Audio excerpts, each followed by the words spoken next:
Qu'est-ce qui t'empêche aujourd'hui de réussir et d'atteindre des objectifs qui te sont chers? Chacun d'entre nous, à un moment donné dans sa vie, a été bloqué. Tu voulais peut-être réaliser un projet et tu ne savais pas trop comment le faire. Tu as peut-être pris du temps ou alors c'est ton cas aujourd'hui. Tu procrastines parce que tu as des idées dans ta tête, tu as des choses que tu veux déployer mais tu ne parviens pas à le faire. Et bien souvent, il y a des excuses. Ça peut être le boulot, ça peut être l'argent, ça peut être la famille, ça peut être même les enfants. Chacun d'entre nous, en réalité, a un certain nombre d'excuses qui empêchent d'avancer. Et si je vous disais qu'il était possible de discuter avec quelqu'un qui vient certainement de beaucoup plus loin que vous et qui aujourd'hui a des résultats exceptionnels, qu'est-ce que vous diriez? Eh bien, dans l'interview d'aujourd'hui, on a un invité spécial qui est né avec un handicap en Afrique et qui aujourd'hui parvient à réaliser plusieurs choses au travers de ses business, des entreprises qui l'accompagnent et qui clairement aujourd'hui est devenu une égérie pour plusieurs marques. Dans l'interview qu'on va faire avec lui, il va nous expliquer comment il a vécu son handicap et comment est-ce que cette faiblesse-là est devenue sa force. Parce que très clairement aujourd'hui, ce handicap-là a forgé sa personnalité. Et il aime bien le dire, être handicapé, être noir et en plus vouloir faire du business en France, ce n'est pas que des avantages. Et pourtant, il y est parvenu de manière brillante. Donc si aujourd'hui, tu as envie toi aussi de réussir quelque chose dans ta vie, je pense que c'est clairement l'interview qu'il faut que tu écoutes. Il se livre à nous, il parle même de ses chiffres. Donc ceux d'entre vous qui sont souvent curieux de savoir combien les gens gagnent, il en parle un tout petit peu dans la vidéo, mais surtout il nous raconte comment faire pour s'en sortir. Ceux qui ont des business, il nous parle de l'image de marque. Comment est-ce qu'on peut améliorer son image de marque en tant qu'entrepreneur, même en tant que salarié. Donc, tout le monde va trouver pour son compte dans cette très belle interview. Je vous demande, comme d'habitude, de la partager massivement parce que je crois qu'elle va avoir énormément d'impact et de résonance dans les têtes de beaucoup de personnes. Et bien évidemment, la balle est dans votre camp.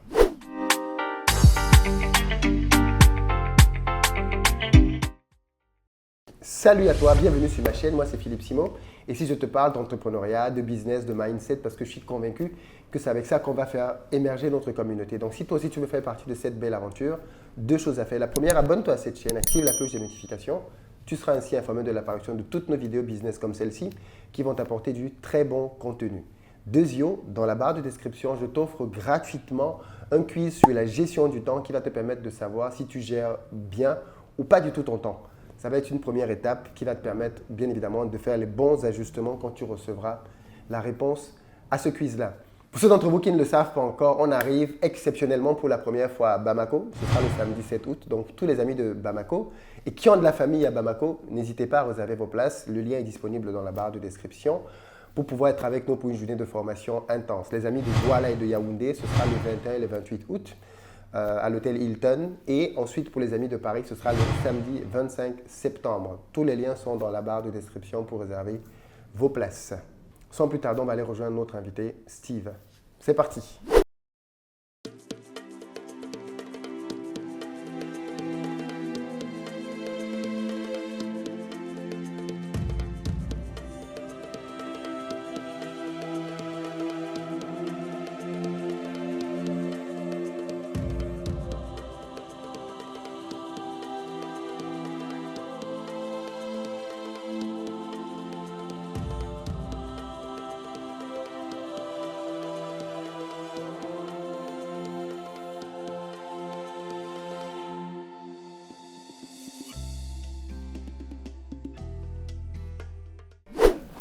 Bonjour Steve. Bonjour Philippe. Merci beaucoup d'avoir accepté de te prêter à l'exercice de l'interview. Avec grand plaisir, merci pour ton invitation. Non, c'est normal.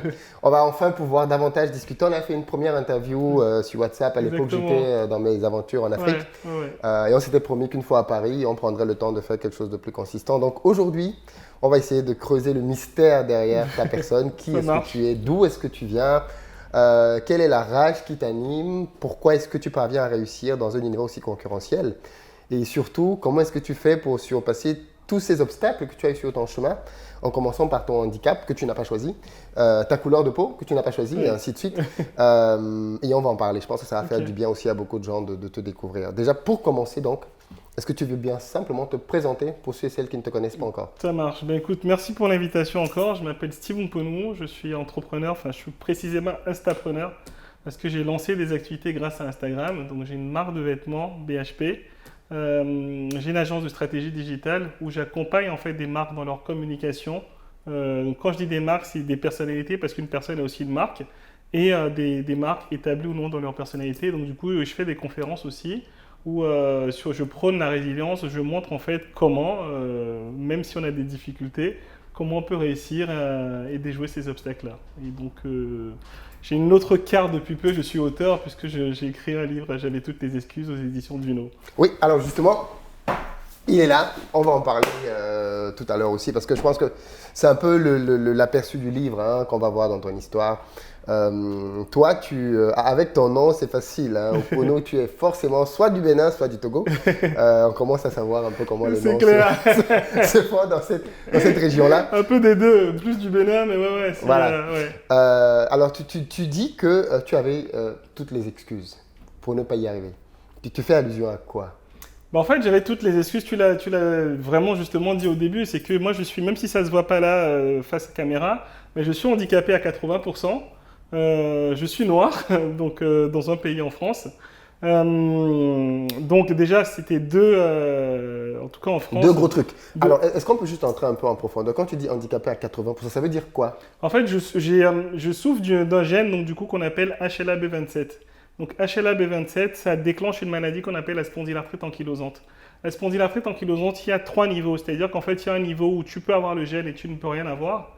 Tu n'as pas de conséquences. Voilà, tu n'as pas de conséquences. Tu as le gène, mais bon, il n'y a pas de conséquences. Tu peux avoir le gène et être un peu, avec la maladie, la spondylarthrite, tu peux souffrir de temps en temps des douleurs. Et après, tu as le cas en fait, qui concerne 1% de la population.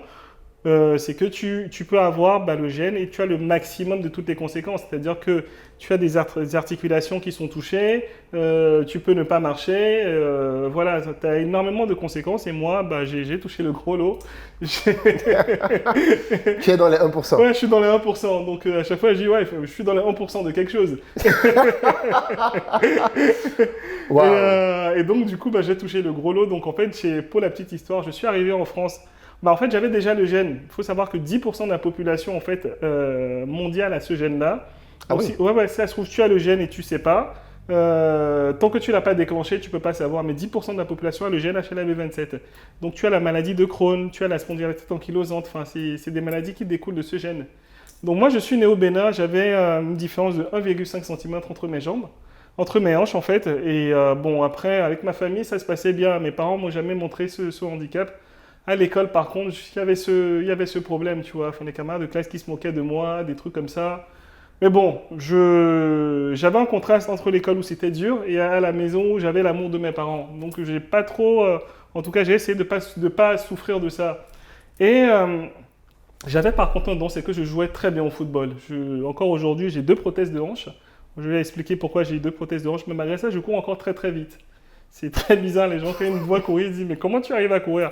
C'est un don de Dieu que j'ai eu, tu vois. Et donc je courais très très vite, j'étais très bon au football. Et en fait, il y a des détecteurs qui sont arrivés au Bénin. Et ces détecteurs, ils m'ont vu jouer au football avec mon centimètre et demi. Ils ont dit, lui là, un don, on va le prendre et il va intégrer, il va venir en France. C'est comme ça que je suis venu en France. Ah ouais? Ouais, je ne devais pas venir en France à la base. Tu es venu vraiment à cause de ton talent de footballeur? En fait, malgré ton handicap? Ouais, malgré mon handicap. Donc, en fait, je suis allé à Auxerre, au centre de formation. J'ai été en centre de formation là-bas. Et en fait, arrivé à Auxerre, donc un jour, je me fais tacler. Et impossible de me relever. Impossible, je perds connaissance, je ne peux pas me relever. J'en parle beaucoup dans le livre. Et je ne comprends pas, les médecins ne comprennent pas. Donc, en fait, là-bas, c'est un petit dispensaire. Enfin, c'est pas... Donc on va, il fait ses tests, il dit bon là ça me dépasse, il faut qu'il aille au CHU, donc on va au CHU, eux ils comprennent pas. Du coup on quitte Auxerre, on va à Paris, parce qu'à Paris c'est là où tu as les meilleurs spécialistes, donc on va à la Pitié-Salpêtrière. Oui. Et à la Pitié-Salpêtrière, à l'époque, le médecin qui m'a opéré, c'est le médecin de Ronaldo, le Brésilien. Oui. Donc en fait, on a vu, avec mon père, on a fait la tournée des hôpitaux, on a vu tous les médecins possibles et imaginables d'Île-de-France, de Paris, etc. C'était quoi la conséquence suite au tacle? Tu ne marchais plus? Je ne pouvais plus me lever. Ah oui? Ouais, je ne pouvais plus me lever. En fait, mes jambes ne répondaient plus. Donc en fait, la conséquence, c'est que quand on me demande ce que ça fait, c'est comme si, dans le corps, ce que j'ai ressenti, c'est comme si tu as une tasse ou un verre qui se brise par terre. Donc tu sens les tessons s'éclater. Donc c'était ça comme douleur que j'avais au niveau de la hanche droite. Donc c'était hyper difficile, je ne pouvais plus me relever. Et donc du coup, on fait. Et le médecin, il dit à mes parents, il fait, votre enfant, il ne pourra plus marcher, il faut oublier, c'est fini. Donc, tu as quel âge? J'ai 14 ans. Waouh! Et il lui dit, tu entends? Ouais, j'entends. J'entends quand il dit ça. Et Donc, je me souviens encore de ce moment. Tu sais, c'est marrant comment des événements te marquent. Mon père, il avait une chemise manche courte. Enfin, je me souviens de tous les détails. C'est marrant, hein. Ouais, comme si c'était hier. Ouais, comme si c'était hier. Alors qu'il y a des choses, enfin, des choses que j'oublie, je sais pas, tu vois. Et donc, à ce moment, il sort ça à mon père. Et mon père, je vois ses veines, ses yeux, il devient rouge. Enfin, ses yeux deviennent rouges. Et il dit au médecin, vous mentez. Et il me dit, c'est la réalité du médecin. Il n'est pas Dieu. Tu vas marcher, mon fils. Moi, je marche. Mon père a la même maladie que moi, mais pas aussi développée, tu vois. Il dit, moi, je marche. Tes frères et sœurs marchent. Ta maman marche. Tu vas marcher, tu vas marcher. Et donc, pendant 2 secondes, j'ai une colère, j'ai une rage. Et je dis, comment je vais devenir handicapé? Qu'est-ce que je vais faire? Comment je vais vivre? Tu vois, parce que, tu sais, ben, moi, j'ai l'image au Bénin où ben, les gars, les handicapés, ils sont au bord de la route, ils mendient, des trucs comme ça. Je commence à réfléchir à ça. Je dis, mais c'est fini ma vie. Et en fait, quand il me dit ça, mon père, j'ai un sursaut d'espoir. Je dis, ok, c'est mon père a raison. Mais il faut savoir que pour moi, le chirurgien blanc français, pour moi, c'est Dieu, tu vois. C'est le gars. Oui, s'il dit que c'est impossible, Ouais, c'est impossible. le gars, quand il me dit ça, moi, je me dis, c'est impossible, c'est bon, je peux plus marcher. Et heureusement que mon père, il a dit ça. En fait, je dis qu'en fait, à chaque fois, je dis que ce jour-là, c'est ma deuxième naissance et c'est le meilleur jour de ma vie. Parce que ce jour-là, ça fait la personne que je suis devenue aujourd'hui. En fait, je me suis dit que tout est possible, en fait. Et que tout se passe ici. Et c'est comme ça que j'ai été enceinte. Du coup, on m'a opéré. Et là, il dit à mon père, on va l'opérer, on va lui mettre une prothèse pour pas qu'il ait mal. C'est pas pour qu'il ne marche pas, hein, pour qu'il marche. Hein. C'est juste pour lui éviter la douleur parce que... Et ça, c'est le chirurgien de Ronaldo ouais, qui c'est dit ça. le chirurgien de Ronaldo qui me dit ça, tu vois. Donc l'un des tout meilleurs dans le monde. C'est à l'époque, le professeur Roland, c'était le meilleur chirurgien de l'époque. C'est ouais, l'un des tout meilleurs dans le monde, tu vois. Tous les traumatologies du sport, tout le monde allait le voir. Déjà, on a galéré pour avoir rendez-vous avec lui. Donc, en fait, on les avait tous vus. Avant lui, il disait tout ça aussi, les autres chirurgiens. Donc, quand on a vu le meilleur, bon, donc là, tu dis, tu peux pas aller voir encore une autre personne. Et donc, bah, il m'opère et ça se passe bien. Et donc là, je vais en centre de rééducation. Et les gars là-bas, ils me disent, on va t'apprendre à vivre avec ton handicap. Donc, ça va être comment tu vas ramasser un truc. Et j'avais une petite canne là, tu sais, pour m'aider à ramasser des trucs par terre. Ça va être comment vivre avec ton handicap. Et je dis, mais moi, je suis pas là pour vivre avec mon handicap, les gars. Moi, je suis là pour marcher. Et donc, quand je disais ça, ben, les kinés, là, ils rigolaient. Ils disaient, mais t'es jeune. Il n'a pas compris, ouais. Ouais, il n'a pas compris, etc. Et j'en avais un seul qui croyait en moi. Et Nicolas, il s'appelle, je le remercie encore. Et c'est avec lui qu'on a travaillé. En fait, tu sais, quand tu vas dans ce centre, normalement, tu passes une heure le matin, tu fais ta petite kiné, histoire de dire que tu as fait un peu de sport, tu repars dans ta chambre, rendez-vous le lendemain. Avec lui, on travaillait 3 fois par jour, c'était 2-3 heures. Il laissait même des gens pour s'occuper de moi. À midi, il ne mangeait pas pour venir s'occuper de moi. Il me disait, non, mais on va y arriver. Normalement, j'ai vu... Il y a des gens, c'est compliqué ton cas, mais il y a des gens qui ont marché, donc tu vas le faire. Et c'est comme ça que j'ai travaillé. Et ça m'a appris une chose. Le travail, c'est hyper important. On n'a rien sans travail. Donc j'ai appris depuis tout petit que le travail, c'était important. Et ce qui est marrant, c'est qu'au bout d'1 an, j'ai réussi à me tenir debout. Et quand je me suis tenu debout, j'ai commencé à forcer sur ma jambe droite. Encore un autre coup qui tombe, ma jambe droite a trop forcé, je me refais opérer, on me met une deuxième prothèse à la jambe. Donc la jambe qui me portait pour ça, je ne peux plus m'appuyer dessus pour la rééducation, donc il a fallu retravailler d'autres techniques. Et ça a duré encore 1 an. Donc au bout de 2 ans, j'ai réussi à marcher, j'ai réussi à sortir de mon fauteuil roulant. Incroyable. Ouais. Le prof et tous les êtres, ils suivaient ta progression ou pour lui c'était une histoire classée? Non, pour lui c'était classé. Donc après, quand j'ai été le voir 2 ans après, il se souvenait même pas de moi, hein, parce que je pense que lui, il reçoit beaucoup il voit des gens à peine. Donc il a sorti le dossier, donc il a vu son analyse et il dit, mais comment est-ce possible? Je dis, bah oui, c'est possible. La preuve, je suis là devant vous. Vous vous êtes trompé. Ouais, vous êtes trompé. Et il a dit, bah ouais, je me suis trompé, je me suis jamais trompé dans ma vie. Il m'a dit, ouais, je me suis jamais trompé dans ma vie. Moi, quand je donne un diagnostic, c'est comme ça. Mais oui, je reconnais, je me suis trompé. Après, il dit, il y a des miracles qui existent. Mais c'est... il peut appeler comme il veut. Moi, j'appelle ça du travail. Après, c'est clair que je crois en Dieu, j'ai beaucoup prié. Et bien sûr, Dieu m'a aidé aussi. Mais il y a du travail, plus le miracle, ouais. Waouh. D'accord. Donc, effectivement, là, tu reviens vraiment de très loin. Très loin. Ah oui, parce qu'on ne s'en rend pas compte, mais donc, du coup, Est-ce que tu as ressenti, bon, tu l'as dit au Bénin, les gens se moquaient de toi, Ouais. c'était encore dans ta tendre enfance, mais aujourd'hui, en tant qu'adulte, est-ce que tu as le sentiment quand tu marches dans la rue que, parce que quand tu marches, on peut voir qu'il y a Ouais. une petite différence. Ouais. Est-ce que tu as le sentiment que ce handicap, même s'il paraît léger, parce que pour moi, il est léger par rapport à tout ce qu'on peut avoir comme handicap, est-ce que tu as l'impression que ça change le regard des gens sur toi? En fait, le handicap, il ne change. Je ne vais pas dire qu'il change. En fait, il a changé quand j'étais en fauteuil roulant. Je voyais le regard des gens sur moi. En fait, ça m'a donné une grosse leçon de vie. Donc, les gens, quand je vois des gens en fauteuil roulant, quand je vois des nains, quand je vois en tout cas des gens qui ont des problèmes, je ne regarde pas de la même façon parce que j'ai eu ce regard sur moi, tu vois. Donc, c'est marrant hein, parce que les gens ne se rendent pas compte, mais ils ont un regard de pitié, de compassion c'est ça. sur toi. Et aujourd'hui, moi, le regard que les gens ils posent sur moi, je m'en fous un peu. Honnêtement, je m'en fous. C'est pour ça que j'ai un chapeau, c'est pour ça que je suis un peu excentrique, que je mets des trucs de couleur, des bagues, etc. Parce que je veux porter l'attention sur autre chose. Mais honnêtement, j'ai développé tellement de confiance aujourd'hui en moi que je dis, bon, ok les gars, c'est pas grave. Celui qui veut s'attarder dessus, tu t'en Ouais, fous. je m'en fous totalement.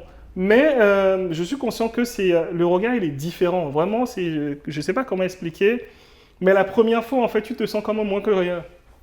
Le regard que les gens posent sur toi, tu te sens vraiment comme un moins que rien. Et en fait, il y a 2 mois, j'ai fait une crise, tu vois, et j'étais à l'hôpital. Donc, sur les réseaux sociaux, je partageais, parce que les gens, comme toi, en fait, ils voient que je boite un peu, mais ils ne voient pas vraiment la différence.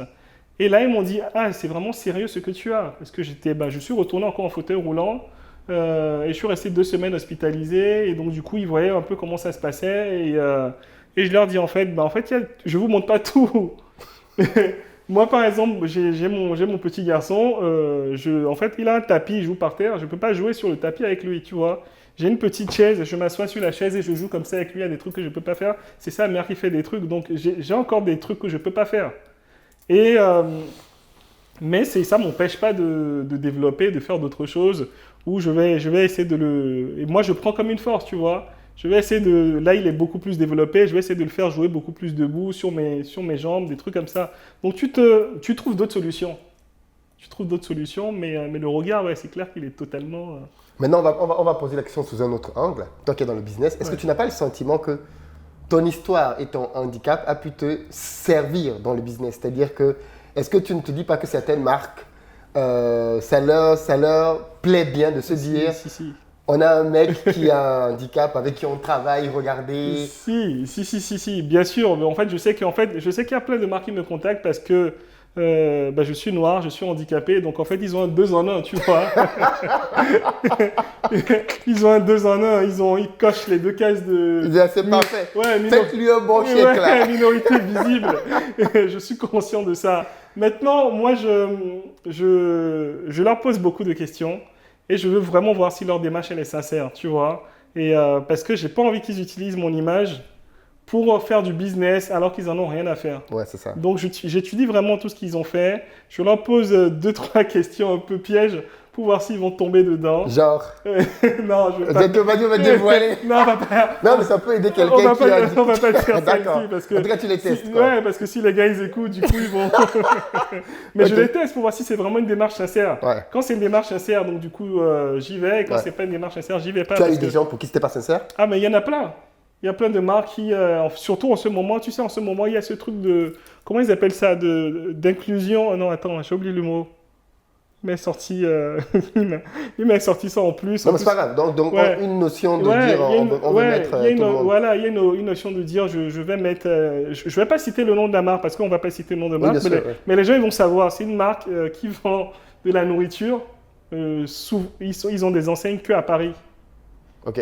Tu vois de quelle marque je parle? Je commence à avoir une idée. Voilà, ils ont que des enseignes à Paris, ils vendent des vêtements et des nourritures là-bas, donc ils vont prendre 1 ou 2 noirs parce que c'est bien de faire ça. Et toi, quand ils te contactent, ils te disent non, mais c'est bien parce que tu es noir, tu es handicapé, tu vois, c'est bien, les gens vont se reconnaître en toi. Mais ok, bon, est-ce qu'on peut réfléchir à faire quelque chose pour les vrais handicapés? Non, mais soyez déjà toi, c'est bien. Donc tu vois que leur Toi, tu représentes déjà, c'est ouais, bon. tu représentes déjà, donc c'est bien. On n'a pas forcément cette cible-là, mais en tout cas, s'il y a un problème, on sait que tu es devant, c'est bien. Et donc, du coup, ces marques-là, non, moi, ça ne m'intéresse pas de bosser avec eux. Moi, il faut que vraiment la démarche soit sincère. Il faut qu'ils aient une vraie volonté de vouloir changer les choses et de dire, OK, en fait, on l'a pris, OK, je sais, hein, c'est du business, je sais qu'on me prend pour ça, mais au-delà de ça, ok, on a envie qu'il soit un modèle pour que d'autres personnes n'aient pas d'excuses pour pouvoir y avancer, tu vois. Alors, du coup, ça c'est intéressant. Comment tu parviens à réussir ce coup de maître de travailler dans le domaine de l'image alors que tu es handicapé? C'est-à-dire, c'est le dernier endroit où tu devrais aller. Ouais. On se dit, un mec qui est handicapé, c'est pas lui qu'on va prendre pour mettre comme effigie. Et pourtant, c'est là que toi tu pars et tu dis, ok, on va bosser pour être une sorte d'égérie. Alors après, tu es allé plus loin, tu as créé ton agence pour accompagner des marques et tout. Mais quelle logique te pousse à te dire, en fait, ce handicap-là peut me permettre, dans l'univers de l'image, de me créer une place? En fait, tu sais, moi je viens du domaine de luxe, donc tu sais, j'ai travaillé, je te disais, j'étais directeur commercial dans une entreprise de luxe en France, j'étais directeur commercial, plus jeune d'ailleurs. Déjà, pourquoi est-ce que tu quittes du foot? Alors, on sait, mais qu'est-ce qui te fait tomber dans le domaine du luxe? En fait, en plus, là, c'est une question qu'on peut se poser. Comment quelqu'un handicapé veut aller vers le luxe? C'est supposé être le domaine des gens parfaits. Exactement. Des top modèles et tout. Qu'est-ce qu'un handicapé vient faire? Qu'est-ce qui te pousse à aller là-dedans? En fait, le truc, c'est que j'ai commencé à lire des magazines de... En fait, quand j'étais j'avais que ça à faire. J'avais plus le foot. Donc, en fait, ma mère m'a ramené des magazines. Et un jour, je suis tombé sur Saint-Laurent. Et en fait, Saint-Laurent, j'ai adoré. Moi, j'ai commencé à me passionner sur la mode, sur tout ce qu'il faisait. J'ai adoré son business parce que Saint-Laurent, il était très créatif. Et il était avec Pierre Berger, c'était un gars tueur en business. Le mec, il lâchait rien, tu vois. Et en fait, j'aimais bien le domaine où lui se concentre sur la création, l'autre se concentre sur la finance. Et c'était marqué le business model parfait. Et après, j'ai recommencé à m'intéresser à lui. Et Saint-Laurent, ça a été le premier à faire défiler le mannequin noir, Rebecca Ayoko. Il a fait défiler Naomi Campbell, etc. aussi. Et je me suis dit, mais en fait, le mec à l'époque, je te dis ça, c'est dans les années 80, hein. Dans les années 80, le gars, il fait défiler les noirs alors que personne ne le faisait. Je dis, le mec, il est fort. Il s'est dit, je m'en fous de ce que vous pensez. Elle est belle. Moi, je crois en elle. Je vais y faire. Donc, j'ai commencé à me passionner par ce mec-là. Et progressivement, du coup, je me suis dit, je vais travailler dans l'entreprise de Saint-Laurent. Donc, j'ai fait mes études dans ce sens-là. Ah ouais? Ouais. Au début, je voulais faire une école de mode. Et mon père, il m'a dit, béninois. On est béninois, mon fils. Voilà, rappelle-toi. Exactement. Il dit, rappelle-toi d'où tu viens. Tes conneries là, faut arrêter. On est béninois, les trucs de mode. Je vais pas te citer les noms, ces trucs de... Pas viril, non, ça tu oublies. Les hommes ne font pas la mode. Non, mais on peut en parler clairement. Parce que c'est bien parce que, en fait, c'est ce qu'on ne voit pas, c'est que, en fait, tout ton parcours, c'est que tu vas là où on ne t'attend pas, en fait. Et tu braves des interdits, des interdits de la société, bien sûr. Et donc, même à ce niveau-là, justement, pour un parent africain, il faut le dire. Hein, j'ai pas envoyé mon enfant en Europe pour qu'il aille faire des études de mode, des conneries. Des études de mode, c'est des conneries. Voilà.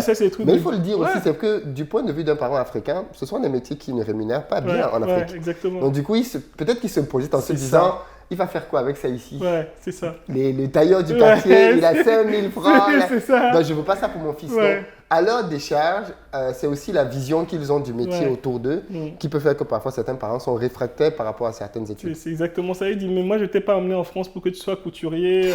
Mais c'est quoi ces conneries d'homosexuels? Il me sort des trucs comme ça. Ah ouais? Il me dit ça, c'est des bêtises, ça, ce que tu fais. Et je dis, mais moi j'ai envie de faire ça me plaît, tu vois. Et donc, la façon que j'ai trouvé de détourner, je me suis dit, je vais faire une école de commerce. J'ai commencé à regarder un peu sur Google, etc. J'ai fait une école de commerce et je vais me spécialiser dans le luxe, dans le marketing. Donc, je vais avoir une porte où je vais rentrer dedans. Et donc, du coup, même si je ne crée pas, je vais côtoyer les gens qui créent et je vais travailler dans le marketing parce que le marketing, c'est la création aussi. Et c'est comme ça que je suis rentré dans ce domaine et j'ai commencé à travailler dedans. Et en fait, je suis parti. Donc, j'ai commencé à me passionner pour la mode, pour le luxe. Et je suis parti parce que j'avais une boss raciste. Je t'ai raconté l'histoire où je travaillais et la dame a dit on va quand même pas mettre un noir à la tête de l'Europe. Oui, c'est un milieu très spécial, tu sais, c'est un milieu où moi je dis pas tout le monde, mais il y a des gens, tu vois, ils prenaient de la cocaïne, ils prenaient des trucs bizarres. Et, tes collègues? Ouais, mes collègues qui prenaient ça parce que c'est le jeu, c'est bien, etc. Mais c'est quoi? Est-ce que c'est parce qu'il y a trop de pression ou c'est juste parce que c'est dans la culture? Ouais, c'est les deux. Les deux, c'est qu'en fait, en premier, il y a trop de pression. Donc, du coup, tu dois finir tard, tu dois lancer des projets. Donc, tu as besoin de ça. Le deuxième, c'est que tu dois être très créatif. Tu dois lancer, tu sais, quand tu sors un packaging, tu sors des produits, c'est des milliards d'euros qui sont en jeu. Les gars, ils ont beaucoup de pression. Ils ont besoin d'être créatifs pour faire ça. Ils ont besoin de ne pas dormir. Et puis, le milieu, c'est comme ça. C'est que quand tu travailles dans le luxe, tu gagnes bien ta vie, donc du coup, tu es riche. Et quand tu es riche, c'est vraiment, ça fait partie des codes, tu vois. Donc, moi, je sais que je viens de Bopa. Moi, je sais d'où je viens. Donc, moi, je l'ai regardé. Je fais, c'est bien.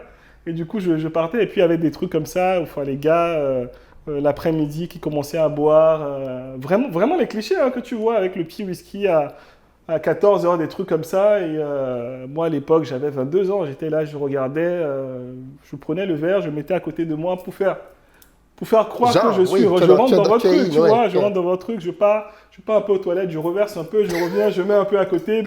Parce que sinon, t'es pas intégré, tu vois. Ouais. Et donc, du coup, ouais, j'ai suivi ces codes-là. Moi, c'était marrant. Pour moi, c'était une expérience, tu vois. C'était vraiment une expérience. Je rentrais dans ça. Après, du coup, j'ai quitté vraiment le marketing pur. Parce que ça, je te dis ça, c'est dans le marketing vraiment que tu as ça. Tu vois, dans le développement. Tu sais, quand tu vas développer un produit, quand tu vas faire un croquis, c'est beaucoup de. Les mecs, ils sont sous pression. Et après, quand je suis rentré plus dans le retail, dans le côté commercial, il y avait moins ça. Tu vois, il y avait moins ça. Donc, j'ai pu faire ma place petit à petit. Et moi, j'étais focus. Moi, si j'étais là pour bosser, mettre de côté, bosser. Je savais. À chaque fois, mon père me dit toujours, n'oublie pas d'où tu viens. Et donc, heureusement aussi qu'il y a ce socle-là où moi, Oui, j'étais bien là, sûr. je fais mon business, voilà, c'est tout, tu vois. Et quand il y avait leur truc, en plus, tu sais, quand tu es noir, tous les jours, tu as des coups bas. Enfin, les gars, ils veulent prendre ta place. Hein. Faut pas oublier. Enfin, je dirigeais 150 personnes, la majorité blanche. L'ultra-majorité même. Ouais. Ouais, l'ultra majorité. Les gars, ils disent, mais pourquoi c'est lui qui est là? Et donc, j'avais mes propres assistants qui voulaient faire des coups bas contre moi. Donc, tous les jours, il fallait que tu sois vraiment conscient, tu vois, pour déjouer leur petit. Je raconte dans le livre, pour déjouer leur petit piège, tu vois. Mais jusqu'à ce que. Donc, du coup, en fait, Et donc un jour, il y a une promo. Ouais, donc en fait, avec mes équipes, on a eu les meilleurs records. En fait, pendant 3 années de suite, on a eu les meilleurs records d'Europe. On a fait les meilleurs chiffres. J'ai des boutiques ici qui étaient les boutiques pilotes où les gens, on les formait dans l'Europe ou qui viennent dans notre boutique pour reproduire le même truc là-bas. Et en fait, bref, je postule pour être sur un poste de vice-président Europe. Et en fait, on me dit, j'entends une fois, 2 fois, 3 fois, je ne suis pas pris. Je comprends pas parce que j'ai les meilleures performances quand même. Et un jour, ils savaient pas que j'étais là, ils pensaient que je suis allé visiter une boutique et j'entends quand même on dit elle dit on va surtout pas mettre un noir à la tête de l'Europe. Waouh. Et là je dis ok, en fait c'est pour ça que je suis pas pris, c'est pas parce que j'ai Depuis pas tout les ce temps-là, ouais, c'est pas parce que j'ai pas les compétences, c'est juste que c'est ma couleur de peau qui plaît pas. Et en fait, cette personne-là, j'étais dans une autre entreprise avec elle et ça s'était mal passé. À un moment, elle m'avait licencié déjà quand j'étais dans cette entreprise. Et je me suis dit bon, c'était moi qui gérais pas, tu vois. Mais en fait, finalement non, c'est ma couleur de peau. Elle avait un problème avec ta couleur de Ouais, peau. c'est ma couleur de peau qui la dérangeait. Et puis écoute, je me suis dit c'est le moment.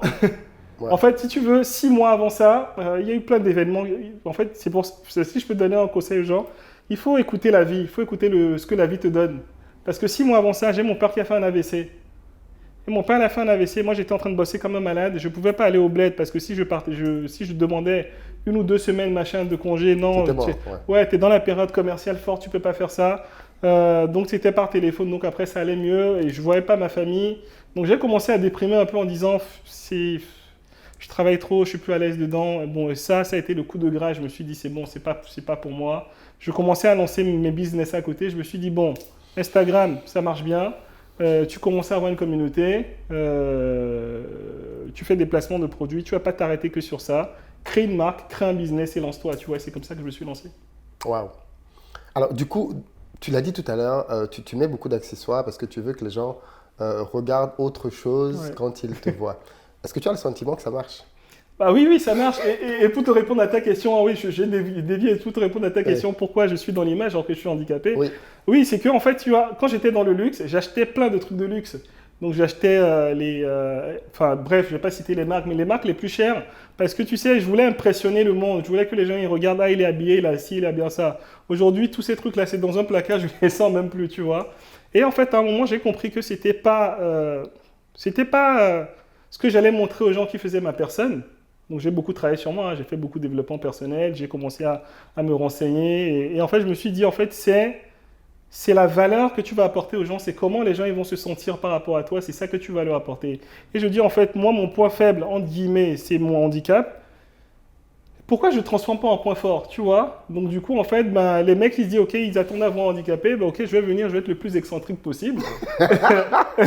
Et en fait, justement, je vais tellement montrer que je m'en fous, que les gens ils vont dire mais comment ça se fait? En fait, petit à petit. Tu vas intriguer. Je vais intriguer. Petit à petit, en fait, c'est devenu un jeu. Je suis rentré dans un personnage. Je suis rentré dans mon personnage et je me suis dit, en fait, ce truc-là, c'est génial. Parce qu'en fait, à force de rentrer dans un jeu, de rigoler, de jouer de ça, j'ai commencé à prendre confiance en moi. Donc maintenant, ce que je te disais, je m'en fous. Tu peux dire que je bois, je m'en fous. Je suis là, je fais mon business, j'avance. Toi, tu restes où tu es, tu vois, je m'en fous.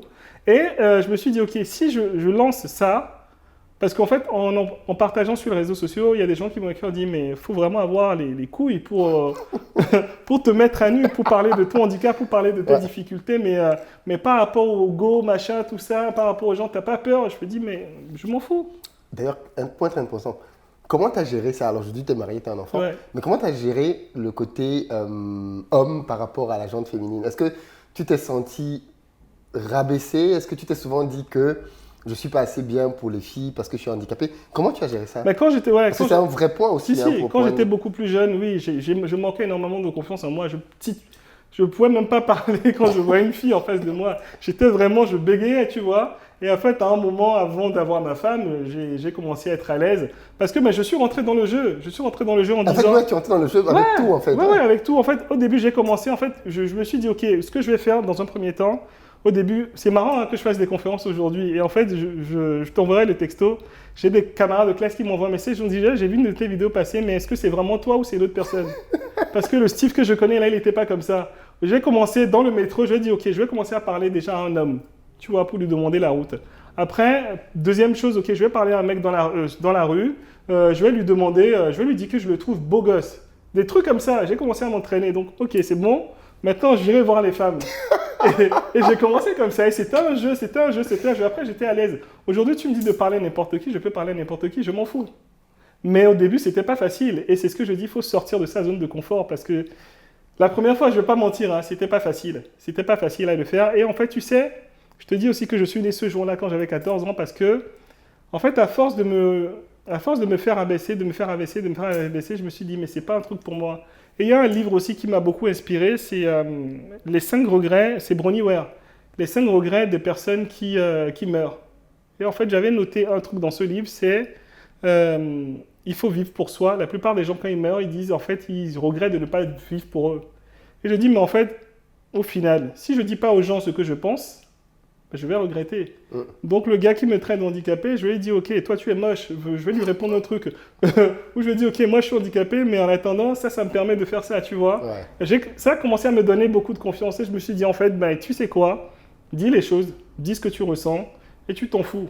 Si ça marche, ça marche. Si ça marche pas, ça marche pas. Mais au moins, tu vas plus regretter. Parce que j'ai tellement subi que je me suis dit, je vais pas subir toute ma vie. Toute ma vie, ouais. Et en fait, c'est beaucoup de courage. Hein. Et même, je te dis ça, même professionnellement, j'étais dans une entreprise avant.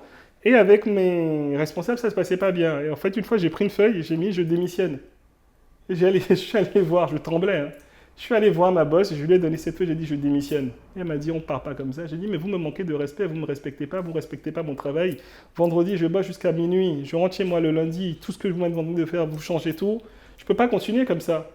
Et à l'époque, quand j'ai fait ça, j'en parle dans le livre, je n'avais pas d'économie, j'avais rien. Et donc, du coup, je payais mon loyer et je me suis retrouvé, j'avais rien sur mon compte, j'étais à découvert. Ouais, j'étais vraiment à découvert, j'avais rien. Et ma tante, je croise ma tante dans la rue qui me donne 10 €. Parce que je ne sais pas, Dieu l'a mis sur ma route. Et ça a été un coup de boost qui m'a aidé à refaire d'autres études, etc. Et tu vois, je me suis dit, en fait, j'ai réussi à me sortir de cette situation. Et ce que je dis aux gens, c'est que c'était difficile. Hein. Mais si c'était à refaire, j'aurais refait. Parce que j'ai eu la paix. J'ai eu la paix dans mon cœur. Et j'ai appris de cette leçon pour pouvoir faire autre chose en disant, OK, maintenant, je ne tolère plus qu'on me parle mal. Maintenant, je ne tolère plus que sous prétexte que je suis noir, sous prétexte que machin, je n'ai pas de titre de séjour, sous prétexte que je n'ai pas de titre de séjour, qu'on me fasse des menaces, des trucs comme ça. Non, je refuse. Et c'est compliqué, mais je refuse. Donc, en fait, c'est pour ça que aujourd'hui, je suis rentré dans ce truc en disant, si je prends les trucs à contrario, en disant, OK, toi, c'est quoi ton handicap? OK, je vais jouer de ton handicap et ton handicap, on va le transformer en force. Et c'est ça qu'on va travailler pour l'image de marque et c'est ça qu'on va mettre en avant. Alors du coup, effectivement, moi j'aime bien cette démarche parce qu'elle est un peu originale. La plupart du temps, quand il faut aider une marque à mettre son image avant, on parle très souvent de ses points forts. Or toi, et tu le dis bien dans ton spot qu'on diffuse là, c'est que toi, l'un de tes trucs, c'est que tu viens vers une marque et tu vois ce qui ne va pas en fait, son point faible, et tu essaies de l'aider à transformer ce point faible en point fort. C'est d'autant plus intéressant parce que la plupart du temps, quand des gens ont des points faibles, entre guillemets, ils essaient de les cacher. Ouais. Et donc, du coup, ça devient une vraie faiblesse, en fait, parce que du coup, ils n'ont pas préparé de com par rapport à ça. Et en fait, c'est tout l'inverse qu'il faut faire. Si, par exemple, les gens se plaignent du fait que ton temps, si tu as un resto et que les gens se plaignent du fait que ton temps de cuisson est peut-être de 30 minutes, mais tu peux mettre en avant le fait que tu ne fais pas un fast-food. C'est-à-dire, en fait, c'est supposé être une faiblesse, mais en fait, c'est parce que tu ne fais pas un fast-food que tu fais 30 minutes, c'est parce que tu as de vraies personnes qui travaillent derrière, c'est parce que. Et c'est une. Très peu de marques font ça. C'est-à-dire que de vraiment adresser la faiblesse, et pourtant je pense qu'elle devrait, s'il y a un vrai moyen de les améliorer derrière. Quoi. Non mais c'est exactement ça, parce qu'en fait à partir du moment où tu pars de tes faiblesses, tu t'es ouvert et on ne peut plus t'attaquer dessus. on peut plus t'attaquer dessus. Et la deuxième chose pourquoi je fais ça, c'est que la faiblesse, ça permet de te dire ok, je viens de là, je fais pas ça pour toi, hein, je fais pas ça de la bonne façon, mais en fait en m'ouvrant, j'en dis, j'ai cette faiblesse-là, ben en fait, je vais toujours m'améliorer au quotidien parce que je vais essayer de combler cette faiblesse-là. Donc, tu vois, donc c'était ces deux principales raisons en disant, je vais contrecarrer l'argument de mes détracteurs, je vais contrecarrer ce que mes clients n'aiment pas en expliquant, ok, ben en fait, voilà, si tu as dit exactement ça. Pourquoi je prends plus de temps en fait, à faire ça? Ben, en fait, je vais macérer le produit, je vais prendre du temps. Et voilà, c'est pour ça que tu as le meilleur produit que tu as aujourd'hui dans, je sais pas, dans une viande ou ce genre de choses. Tout à fait. Et après, dans l'image, tu vois, dans l'agroalimentaire ou dans la mode, à partir du moment où tu prends ton point faible en disant, ok, ça c'est mon point faible, bah, tu vas te battre tous les jours pour t'améliorer. Tu vas te battre tous les jours pour pouvoir y aller parce que c'est quelque chose quand tu l'as en face de toi, en fait. Ouais. Ça, tu n'essaies pas de le cacher. Exactement, parce que c'est quelque chose qui te tient à cœur, c'est quelqu'un qui t'a fait souffrir, c'est quelque chose que tu t'es dit, ah mais il ne faut pas que je fasse ça, et donc du coup tu vas t'améliorer. Et c'est pour ça que je parle de ça, et en fait c'est tout simplement partir de moi, en fait, quand j'ai lancé ma marque, quand je me suis lancé ma marque, moi-même, Steve Mponou en tant que marque, et que j'ai fait pour les différentes entreprises et personnalités que j'accompagne. Alors du coup, je veux maintenant qu'on parle un peu de ton boulot avant de sortir de cette interview, que tu nous livres quand même quelques conseils de spécialistes. Comment on fait pour améliorer son image de marque personnelle? Ça peut être un salarié qui a envie d'améliorer son image, parce qu'il faut bien que les gens comprennent qu'en fait, l'image de marque personnelle, c'est dans tous les domaines. Hein. Tu peux être entrepreneur, tu peux être salarié, tu peux être... Dans toutes les situations de vie, tu peux améliorer ton image de marque. Quelles sont, d'après toi, 2-3 erreurs que tu vois beaucoup de gens commettre et comment est-ce que tu penses qu'on pourrait y remédier pour avoir tout de suite une meilleure image En fait, il y a beaucoup de choses et que les gens, ils veulent tout de suite aller là et ils ne savent pas comment. Donc, ils veulent aller à un point où, je ne sais pas, je veux évoluer dans ma boîte. Ok, mais tu veux faire quoi? Comment tu veux évoluer? Je ne sais pas. Ou sinon, ben, je veux gagner de l'argent. D'accord, mais comment tu vas faire pour gagner de l'argent? Je ne sais pas. Ou, ben, en fait, moi, ce que je vends à chaque fois, c'est la destination. C'est que, ok, quel est ton but? Qu'est-ce que tu veux faire? Et à partir de ça, quelles vont être les différentes étapes pour pouvoir y arriver? Et par rapport à ces différentes étapes, donc en fait, c'est te trouver, enfin, je vais te donner 3 conseils. Peut-être le premier, ok, si tu avais un concurrent ou en tout cas un modèle vers qui te rapprocher, ça serait qui? Ok, cette personne-là, tu as analysé comment cette personne réagit, où est-ce qu'elle va, comment elle communique, est-ce que tu as envie de communiquer comme cette personne ou au contraire, tu iras voir les haters, en tout cas ce que les gens disent contre cette personne et plutôt axer ces défauts de cette personne pour pouvoir te démarquer. Pour pouvoir te démarquer. Donc du coup, ça va être la première chose. C'est un très bon point. Ouais, ça va être la première chose dans une image de marque. La deuxième image, c'est que, ok, c'est le ton que tu veux utiliser. À chaque fois, je dis aux gens, est-ce que tu veux utiliser de l'humour? Est-ce que tu veux utiliser le côté beau? Est-ce que tu veux utiliser un côté un peu plus sérieux? Savoir quel ton tu vas utiliser. Donc, du coup, le ton, c'est ce que tu vas utiliser à chaque fois. Donc, moi, j'ai des chaussures orange. Mon livre, il est orange. C'est pas par hasard. C'est que moi, je suis dans un côté qui est très amical. Et la couleur orange, c'est ce qui symbolise ça. C'est la joie, c'est le soleil, c'est ce genre de choses. Donc, quel ton tu veux utiliser? Donc, du coup, dans toute ta communication, il faut que ça ressort. Parce que forcément, en fait, les gens, ils ont besoin, enfin, pour une petite analyse, ils ont besoin d'une petite statistique. Bon, ça, je l'ai appris dans le marketing. Tu as besoin de voir 7 fois une image pour pouvoir acheter ça. Donc, du coup, pourquoi les gens travaillent avec des influenceurs, par exemple? Si je parle 7 fois d'un produit, je vais te parler 7 fois. Bon, on ne va pas dire 7 fois de mon livre, j'avais toutes les excuses. Tu iras à la FNAC, par exemple. À la FNAC, tu vas pouvoir, j'avais toutes les excuses, tu vas voir un autre livre. Inconsciemment, tu iras plus vers ce livre-là qu'un autre. Donc, du coup, en fait, c'est des codes couleurs qui vont faire que les gens iront vers toi plutôt qu'un autre. Et donc, du coup, ça, c'est hyper important de le travailler. Et la troisième chose, le troisième conseil que je peux donner pour l'image de marque, c'est trois conseils. Quel est le troisième que je peux donner sur l'image de marque? C'est pas grave. Non, si. Si tu en trouves un troisième, Ouais. c'est tant mieux. Si tu n'en trouves pas. Le troisième que je vais c'est pas donner, grave. c'est le branding en fait, c'est la représentation que les gens ont de toi, tu vois. Ok. Donc ça va être plutôt analyser par exemple toi Philippe, investir au pays, quelle est l'image que les gens ont de toi, donc du coup quelle est ma cible. Donc j'ai une cible qui ressemble à ça, j'ai une cible qui pense que je suis comme ça. Est-ce que j'ai tout, je ne sais pas si je suis présent en Afrique, est-ce que j'ai mis tout en œuvre pour pouvoir être présent dans ce pays-là, enfin dans ce continent-là. Donc là, enfin, en termes d'image, il y a une carte d'Afrique. Enfin là, j'ai remarqué qu'il y a une carte d'Afrique. Il y a tout un écosystème où on sait en fait que c'est les valeurs que tu défends. Par exemple, si tu défendais, en tout cas, investir au pays, et je venais, je sais pas, je vois une carte de la Norvège, par exemple, ça serait... C'est un pays aussi, non? Oui, mais ça serait pas... Ah, je rigole. Oui, Ça serait pas cohérent. Donc Ouais. en fait, la plupart du temps, les gens, en fait, ils se posent pas en disant, est-ce que mon message, il est cohérent par rapport à ce que je fais? Donc du coup, dans ce message, et donc du coup, quand je te parle de branding, dans ce message de cohérence, ça va être, moi, par exemple, j'aide les personnes qui ont des difficultés à réussir. Donc du coup, j'aide les personnes qui ont des difficultés. Pourquoi? Parce que je suis handicapé. Donc du coup, je vais investir une partie des bénéfices de ma société, en fait, au Bénin, dans une association, donc du coup, Action pour le Bénin, qui aide les enfants handicapés ou les enfants dont les parents sont en prison. Tu vois, quand je vais faire des conférences, il faut que ça ait un rapport avec la résilience. En fait, tout va être cohérent parce qu'il y a des gens qui vont dire, OK, j'irai là, j'irai à droite, j'irai à gauche. C'est en fait à chaque fois, demande-toi, et c'est toujours la même chose, si la destination, c'est la bonne. Et donc, du coup, c'est dans ça que c'est cohérent. Et après, on va beaucoup plus en détail. On va beaucoup plus en détail sur, par exemple, sur Instagram, quel code couleur tu vas utiliser. Enfin, tu vois, moi, sur mes pages, je vais mettre un filtre et je mets toujours le même filtre. Tu as l'impression que, en fait, c'est un côté un peu sombre, marron. Oui. Donc, du coup, c'est travaillé. Donc, peu importe, les gens... J'ai ma photo qui apparaît sur un fil de recherche, on sait que c'est moi en fait, c'est mon image, tu vois, on reconnaît. Tu vas voir cette photo ailleurs sans que j'ai mis mon nom, tu vas reconnaître en fait parce que du coup j'ai tellement travaillé dessus. Quel est le message que je veux passer aux gens? Donc du coup le message que je veux passer aux gens, j'ai pas forcément besoin de mettre que j'aide des personnes en difficulté. De par mes actions, de par mes 9 photos que je vais voir sur ma grille, tu vas comprendre, ok, je suis entrepreneur, je suis papa, je parle aux marques, enfance, handicap, entrepreneuriat. Tu vois, donc c'est ces différentes étapes qu'on travaille et ça part vraiment par des shootings photos, par des visuels et après, du coup, on le décline sur les sites internet, on le décline ensuite sur la personnalité. Très, très, très intéressant. Quelqu'un qui veut grandir sa communauté sur Instagram, toi qui connais bien ce réseau, tu es même certifié. Comment on fait c'est quoi le secret pour réussir sur Instagram? C'est une bonne question. J'ai pas 10 millions de followers, donc... Non, mais tu as quand même déjà plus de 100 000 followers. Oui, c'est vrai. Tu es certifié en plus. Oui. Donc, Et je suis ambassadeur Instagram France. En plus, tu es ambassadeur Instagram France. Ouais. Ça, c'est le troisième truc et la dernière question que je vais te poser. Comment on fait pour travailler avec autant de grandes marques? Tu travailles avec Instagram, tu travailles avec Google maintenant, tu travailles avec d'autres de tes clients qui sont vraiment des marques, c'est des grosses marques.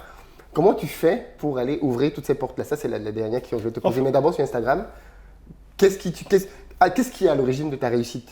En fait, c'est ce que je te disais, c'est vraiment la cohérence. C'est-à-dire que, tu sais, il y a plein de marques qui vont me contacter, on en parlait en début. Et dans un premier temps, tu peux avoir la patte du gars en disant, OK, il me paye, je vais y aller. Et en fait, moi, je dis non parce que c'est avec ma femme qu'on travaille beaucoup sur ces stratégies.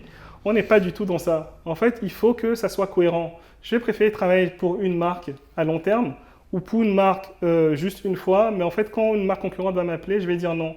Et après, c'est la réputation que j'ai en fait dans ce milieu de l'influence, tu vois. Plusieurs fois, je refuse. Par exemple, là, en fait, mon fils, via moi, en fait, est ambassadeur d'une marque de couches. Il y a d'autres marques de couches qui ont contacté en disant « Ok, tu peux le tourner de notre façon ». Je leur dis non parce que je me suis engagé auprès d'une autre marque, je suis ambassadeur de cette marque-là. Et en fait, c'est un petit monde. C'est un petit monde où en fait, quand tu es cohérent dans ce que tu fais, forcément, les gens ils parlent de toi, ils parlent de ta cohérence. Et c'est ce que je dis à chaque fois aux personnes. Tu vois, Google, ça fait 4 ans qu'on s'est rencontrés. La première fois, ça ne s'est pas fait. La deuxième fois, ça ne s'est pas fait. Et ça s'est fait l'année dernière. Entre-temps, j'ai eu d'autres marques concurrentes de Google qui voulaient que je travaille avec eux.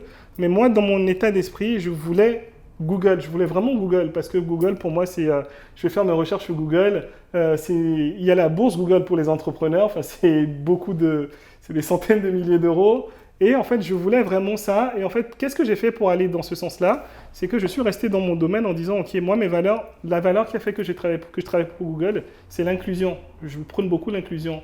Donc, j'ai analysé un peu tout ce qu'ils faisaient en disant, mais regardez les gars, quand ils sont venus vers moi la première fois, non, quand j'ai été vers eux la première fois, j'ai dit, OK, par rapport à vos valeurs, mes valeurs se rapprochent de vous. Donc après, ça, c'était pas fait, mais j'ai fait des actions pour ça. Donc, du coup, j'ai été faire des conférences dans des entreprises qui sont des partenaires de Google.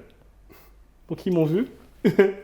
Et tu vois, donc, du coup, en fait, à chaque fois, ce que je dis, en fait, c'est quelle est ta destination et par rapport à ta destination, fais en sorte que le microcosme autour de toi aille vers la destination de la personne, tu vois.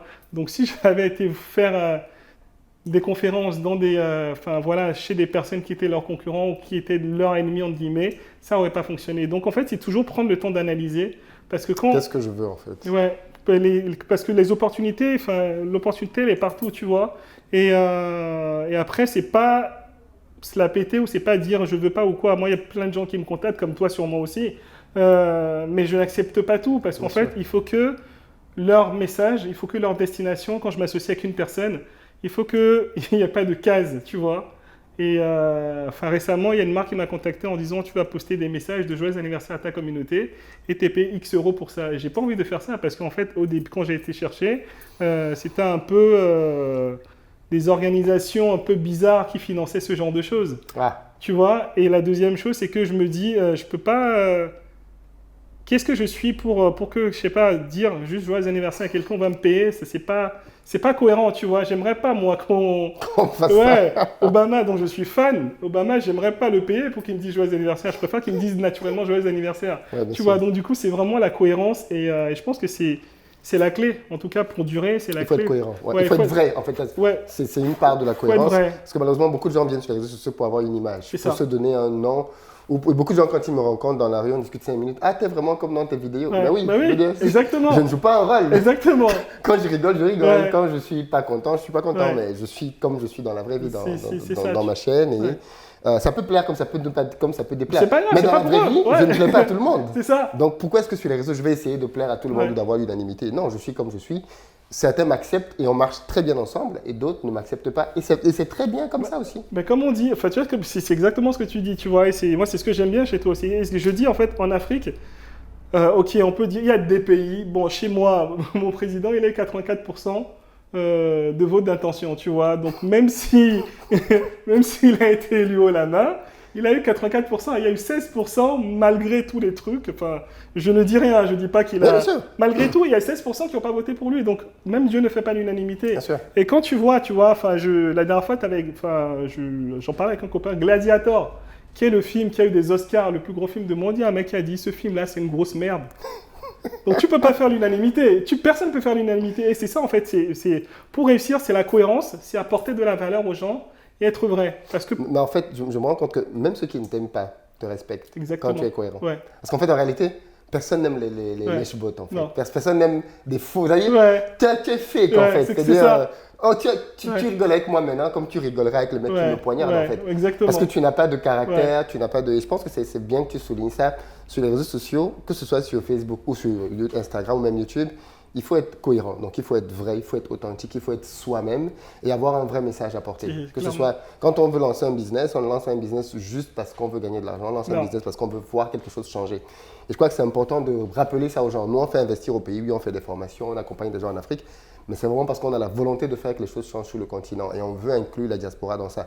Il y a forcément une partie où on doit parler d'argent, c'est normal. Mais c'est normal, ça fait partie du jeu. Ça fait partie du game, mais les gens viennent d'abord à cause de l'idéologie et de la cohérence. C'est-à-dire, ils voient que j'investis là-bas, que je passe du temps là-bas, j'y vais avec ma famille. Donc, il y a une cohérence dans les discours. Si tu es juste tout le temps à parler d'Afrique et que tu es tout le temps derrière ton petit appartement à Paris, tu n'y vas jamais, au bout d'un temps, il va y avoir une dissonance. Donc, c'est très bien que tu rappelles ça. Mais maintenant, donc, pour sortir de cette interview, toi, le spécialiste, comment tu fais pour bosser avec autant de grandes marques? Alors, tu as parlé déjà de la cohérence, mais est-ce que tu as une approche pour... Parce que, par exemple, tu as parlé de Google. Tu les as ciblés. Tu as dit, OK, ça, c'est le type de boîte avec laquelle je veux bosser.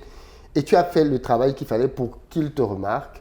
même si ça n'a pas marché, tu as insisté. C'est cette phase qui est très forte parce que Ouais. tu te dis, mais si une boîte qui est concurrente à Google vient te voir, tu dis non. Là, c'est fort quand même. Alors que Google ne t'a même pas dit Ouais. oui. Mais tu pars du principe que si j'accepte cette porte, ça me fermera à jamais Ben oui. l'autre porte que je veux vraiment avoir. Mais comment tu fais donc pour bosser avec Google, bosser avec Adobe. Adobe, vraiment que des gros noms, quoi. Comment tu fais ça?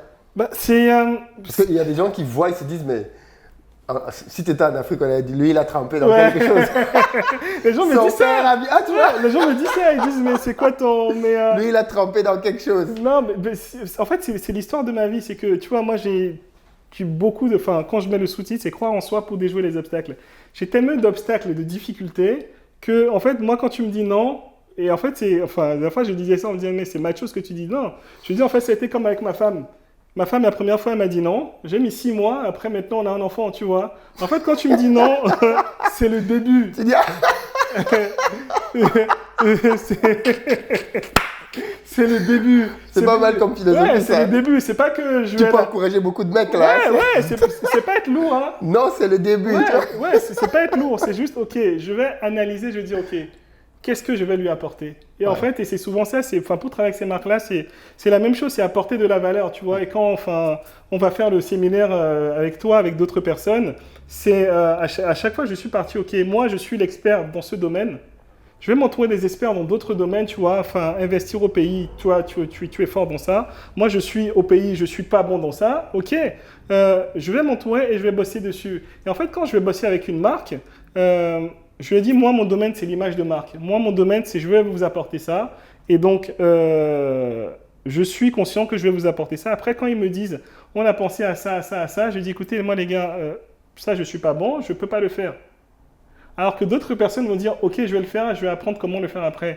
Et je reste toujours dans mon pot en disant, moi, c'est ce que je vais faire, moi, voilà comment je travaille. Réfléchissons pour que ça aille dans le sens. Si c'est pas aujourd'hui, ça sera demain. Et aussi pour travailler sur ces marques-là, la deuxième chose que je fais, c'est que je donne beaucoup. Je crois beaucoup à la loi de Pareto, tu vois, c'est 80-20. Donc en fait, je vais mettre en avant, même, ah oui, ça c'est un secret que je donne, je vais mettre en avant, c'est-à-dire que je vais mettre en avant la marque, je vais en parler dans un premier temps, je vais donner un petit peu. Gratuitement, ouais. Gratuitement. Je vais donner. Forcément, quelqu'un va entendre Ouais, dans la boîte. à force ça va remonter, ouais. Voilà, à force de donner, en fait, ça va remonter, les gens vont venir vers toi. Quand tu donnes, c'est pas calculé, mais quand tu donnes, tu reçois toujours. Et en fait, moi, j'ai toujours... c'est comme ça que j'ai appris, tu vois. Enfin, le mec qui m'a aidé en centre de rééducation, aujourd'hui, il a une grande... Le gars, c'est le seul qui avait cru en toi. Ouais, celui qui a écrit en moi, il a un grand... Après le livre, en fait, on lui a parlé de moi, donc il m'a écrit, donc du coup, j'ai pu avoir... Ah, tu vois? Ouais, il a Du lancé... coup, c'est arrivé à lui, en Ouais, fait, parce ouais, que tu as mis son nom dans ton exactement, livre. il a lancé. Après, je me suis déplacé, j'ai été dans le centre. Ceux qui n'avaient pas cru en moi, ils sont encore là où ils sont aujourd'hui. Donc, tu vois, quand tu donnes, tu reçois toujours. Et en fait, c'est toujours Wow, penser... c'est un bel exemple, ça, Ouais, en fait. c'est clair. un très C'est bel toujours exemple, penser ouais. à donner. Et en fait, moi, je pars aussi du principe que pour moi, il n'y a pas de concurrent. Et ça, c'est la chose aussi, tu vois, parce que quand je travaille avec les marques, je leur dis toujours, vous pensez à celui-là, etc. Et les gens me disent, mais tu es fou. Pourquoi tu mets en avant quelqu'un? Pourquoi tu mets en relation quelqu'un? Et je dis, mais en fait, moi, je suis bon dans ça. Donc, si ça peut les aider à ce qu'ils trouvent une autre personne qui est bon dans un autre domaine, ben, en fait, ça va apporter plus, tu vois. Et ben, le budget, il va pas être divisé. Enfin, c'est tout le monde qui va manger. Oh.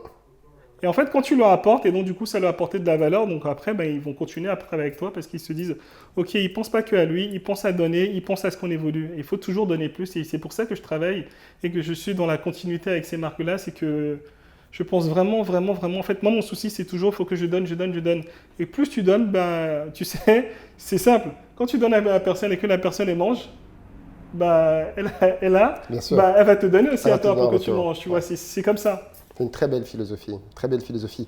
Pour sortir de l'émission, tu as un événement qui arrive bientôt. D'ailleurs, je précise que le 25 septembre, lors de notre journée de formation, Steve sera un de nos invités. Donc, si vous voulez discuter avec lui, il faudra être là. Ce ne sera pas le seul invité. On a d'autres surprises. Exactement, de Dont marque. on va parler. D'autres invités de marque Ouais. qui sont avec nous là maintenant, mais qui Moi, n'apparaissent pas à la j'ai caméra. j'ai hâte. Tu vois de qui il s'agit. Ouais, mais bien sûr.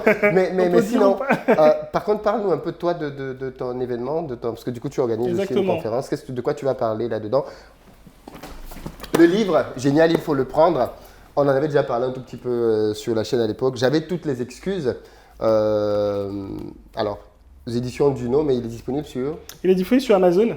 Donc il est disponible, il est best-seller Amazon. Donc du coup, il est best-seller Amazon. Donc voilà.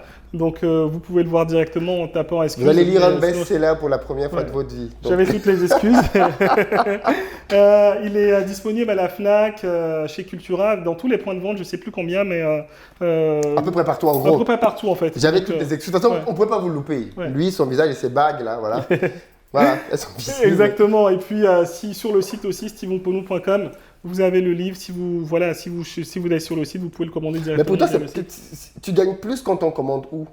Moi, c'est un site c'est pareil partout. Moi, c'est pareil partout. Après, moi, c'est intéressant pour moi de passer par mon site parce que ça me permet de traquer qui c'est qui a acheté. Mais sinon, c'est pareil partout pour moi. En fait, avec Duno, c'est un pourcentage, peu importe où est-ce que ça soit fait. C'est un pourcentage qui est fait. Mais comme on en avait déjà parlé, mais je pense que je vais te faire une autre interview sur l'écriture d'un livre. Parce que les gens ne s'en rendent pas compte de tout le business qu'il y a derrière l'écriture d'un livre. Mais ça, c'est une toute autre vidéo. Avec plaisir. Donc, écoute, l'événement, c'est donc du coup le 16 et 17 octobre prochain. C'est la suite du livre, en fait. Pour ceux qui ont lu le livre, donc du coup, j'avais toutes les excuses. En fait, il y en a plein qui m'ont dit... Maintenant, j'ai lu, j'ai appris beaucoup de choses. Et en fait, je leur avais promis sur le site qu'on allait faire un séminaire où on allait vraiment les accompagner à ne plus se donner d'excuses pour lancer le projet. Donc, en fait, en lançant ce livre, en fait, il y a 7 chapitres. Et sur les 7 chapitres, j'ai noté que ce qui donnait des excuses pour ne pas se lancer, c'est l'argent, c'est la peur, c'est le manque de méthode, c'est la sécurité. Et donc, du coup, en fait, on va aborder tous ces thèmes-là. En fait, il y aura des experts. Donc, moi, je serai là, je vais parler de la peur.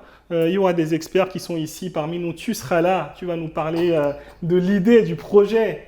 Donc, voilà comment on conçoit un projet. Et encore plus, tu vas donner ta méthode aussi. Et il y aura d'autres experts. Il y aura vraiment de gros experts qui seront présents sur l'image. Il y aura des gens qui ont lancé des gros créateurs qui aujourd'hui font des défilés aux États-Unis, en France. Franchement, ça sera vraiment du lourd. Et ça sera au Pullman. Voilà, ça sera... Et ça sera au Pullman, donc du coup à la Défense. Et les places vont partir très vite. Très vite. Donc c'est en exclusivité là qu'on en parle avec toi, mais dès qu'on va lancer, les places vont partir très vite. Où est-ce qu'on peut trouver les places? Les places, ça sera sur le site, donc du coup stevemponou.com. Il y aura la page, le séminaire. stevemponou.com, la page Le Séminaire, vous allez dessus, vous cliquez dessus et donc du coup vous allez voir. Tu vas mettre tes pages de vente disponibles quand? La page de vente, on la mettra fin août. Donc du coup... Donc la vidéo sera déjà sortie. Ouais, C'était pour savoir si la vidéo, en fait, sera déjà sortie. Il faut que je te dise, je ne sais pas exactement parce qu'on fait la page de vente jeudi et en fait moi mon développeur il part en vacances. Elle ne sera pas encore prête jeudi. Donc je sais pas. S'il y a quelque chose qui est prêt au moment où cette vidéo sortira, on va le mettre en dessous, en lien dans la vidéo. Donc la page de vente elle est juste là, qui va s'afficher juste là. Et en fait, à la fin, ma promesse, c'est qu'à la fin de ce séminaire, c'est que vous n'aurez plus d'excuses. Ça va être 2 jours de folie. Vous n'aurez plus d'excuses pour ne plus vous lancer. Là, on n'entendait plus les excuses parce qu'on va briser toutes les excuses. Parce que pour dire aux gens, moi, je suis immigré, handicapé, noir. J'ai failli quitter le territoire français. J'ai reçu une obligation de quitter le territoire français quand j'avais pas de, quand j'étais pas encore français, quand j'avais pas de titre. Et aujourd'hui, j'ai lancé des boîtes, j'ai écrit un livre et je fais beaucoup de choses. Je gagnais 10 000 € net par mois et j'ai quitté mon boulot pour pouvoir me lancer dans l'entrepreneuriat et aujourd'hui, ça cartonne. Donc, si une personne comme moi l'a fait, si une personne comme toi qui gagnait énormément aussi, beaucoup plus, l'a fait, et regardez là où on est. Parle de tes revenus, frère.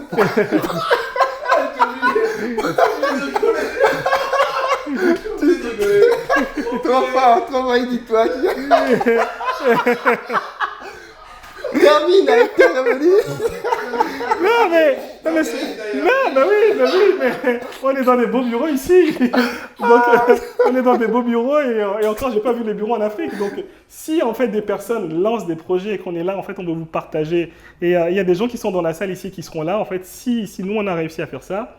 C'est quoi ça, à un moment... On fait le mystère sur la personne qui est dans la salle, mais bon, je pense qu'avec son rire, il y a des gens qui ont peut-être reconnu sa voix. Donc, tu vois, si en fait on a réussi à faire ça, donc il n'y a pas de raison. Donc le 25 septembre, à ton événement, il y aura un avant-goût, on sera là, et le 16-17, pour ceux qui ne me connaissent pas, parce que ils te connaissent toi, pour ceux qui ne me connaissent pas, on va parler de ça, et Philippe va vous dévoiler encore plein de choses, moi et d'autres invités. Donc voilà, 16 et 17 octobre au Pullman, ça sera juste plus d'excuses, et après ça, en fait...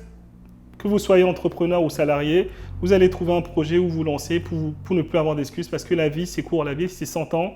Et il ne faut pas attendre d'être dans un fauteuil roulant pour avancer dans sa vie.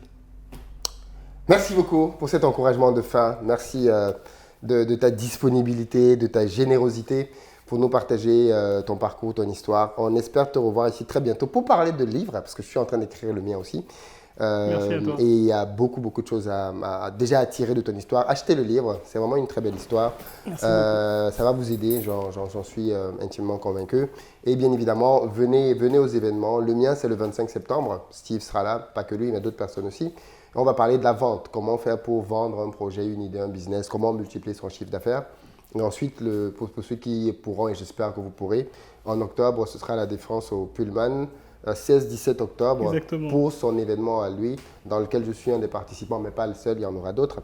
Et d'ailleurs, on est en train de travailler dessus avec un troisième intervenant pour faire un méga événement un peu plus grand, qui va justement être dédié un peu à la même thématique. Mais on va l'orienter un peu différemment. Mais ça, on va vous en parler un peu plus tard. Ce sera une surprise aussi. Merci beaucoup, Steve. Merci tu reviens à toi, quand Philippe. tu veux. Merci beaucoup, Pas mal c'était top. ton intervention. C'est la vérité. Non, mais j'ai passé un bon moment et puis allez investir au pays. Hein. Merci beaucoup. Merci beaucoup. Chacun d'entre nous connaît un ou plusieurs entrepreneurs autour de lui. Mais j'ai une question. Combien d'entre eux ont réellement réussi? Très peu, n'est-ce pas? Disons-nous la vérité, la majorité des entrepreneurs galèrent. Certains font du bruit sur Internet et pourtant, les poches sont vides. Pourquoi? Simplement parce que 97% des entrepreneurs n'ont pas compris la clé du succès dans les affaires. Elle est pourtant simple, savoir vendre. La vente est de loin la compétence la plus importante pour un entrepreneur. Si vous ne savez pas vendre, peu importe la qualité de votre produit ou de votre service, vous allez au mieux stagner et au pire, fermer votre business et retourner au quartier. Je le sais car j'ai personnellement formé et accompagné aujourd'hui plusieurs milliers d'entrepreneurs tout autour du continent et dans la diaspora. Afin donc que cela ne vous arrive pas, j'organise une tournée de formation dans plusieurs capitales africaines avec pour but de partager avec vous les meilleures techniques et méthodes qui me permettent de multiplier mon chiffre d'affaires année après année. Et ce, malgré le Covid. Pour réserver, rien de plus simple. Repérez votre ville ainsi que le numéro de téléphone qui est juste à côté et appelez tout de suite. Vous pouvez aussi retrouver toutes ces informations sur notre site investiropayes.com onglet conférence. Bamako, pour la première fois au Mali, du 4 au 7 août. Douala, le 21 août à l'hôtel La Falaise à Bonanjo. 28 août à Yaoundé. Et enfin Paris, le 28 septembre, à l'espace Aveyron. Il y a clairement des rendez-vous qui changent une vie. Ne vous donnez donc aucun prétexte ni aucune excuse pour ne pas venir changer la vôtre.